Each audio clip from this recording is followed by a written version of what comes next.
निर्वाचन को किछि मास बाकी थिबा बेले जाजपुर जिला धर्मशाला बीजेडी निजर शक्ति प्रदर्शन करिछि। अक्टोबर 2 तारिख आरंभ होइथिला बीजेडी रो जनसंपर्क पदयात्रा।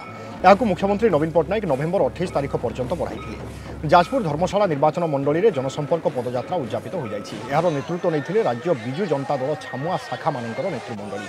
पारंपरिक वाद्य नृत्य सह दलर युव छात्र महिला संख्यालघु एवं वरिष्ठ कर्मी माननकु नै एही पदयात्रा करा जाइथिला। उद्यापनी पदयात्रा रे हजार हजार कर्मी सामिल होई शक्ति प्रदर्शन करिसेंती। एही पदयात्रा रे अधिक संख्यार महिला सामिल होइतिबा देखिबा पई मिलिथिला।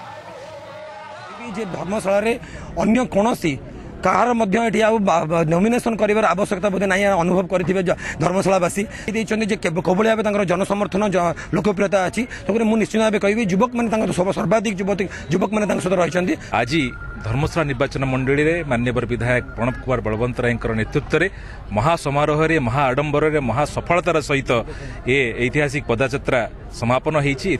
महिला जनता दल छात्र जनता दल युव जनता दल संख्यालघु सेल वरिष्ठ समस्त को पृथक पृथक भाव आम गोटे लंबा पदयात्रा रे आसीथिलु एवं निश्चिंत भाव आज पदयात्रा गोटे ऐतिहासिक पदयात्रा परिणत होईछि।